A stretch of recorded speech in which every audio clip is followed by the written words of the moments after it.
হিজাব, কোরআন আর ইরানি নেতৃত্বের প্রশংসা। যে কেউ মনে করবে স্বদেশপ্রেমী সংগ্রামী মুসলিম নারী ক্যাথরিন পেরেজ সোকদাম। তবে নানা তথ্যের ভিত্তিতে ইরানের গোয়েন্দা সংস্থা নিশ্চিত হয় এই নারী মূলত ইসরায়েলি গোয়েন্দা সংস্থা মোসাদের সদস্য।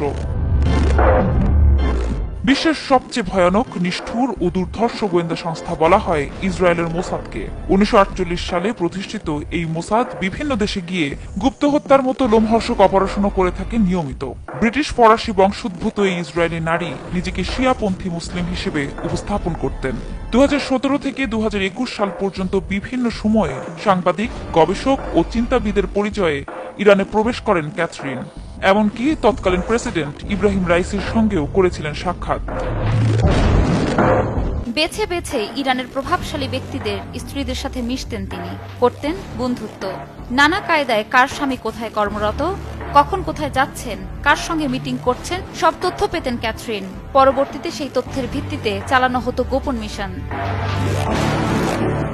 ইরানের নিরাপত্তা বিশ্লেষকদের মতে 2020 ও 2021 সালে যেসব পরমাণু বিজ্ঞানী ও সামরিক কর্মকর্তাকে হত্যার শিকার হতে হয়েছে তার পেছনে ছিল ক্যাথরিনের সংগ্রহ করা তথ্য।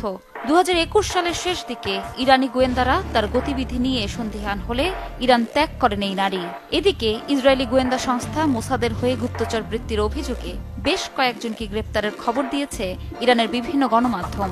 ইসরায়েলের হামলা শুরুর পর থেকে এ পর্যন্ত গুপ্তচর বৃত্তির অভিযোগে 28 জনকে আটক করা হয়েছে। বিশ্লেষকরা বলছেন, ইসরায়েলকে সহযোগিতা করার পরিণতি যে ভয়াবহ সেই বার্তাই দিচ্ছে ইরান।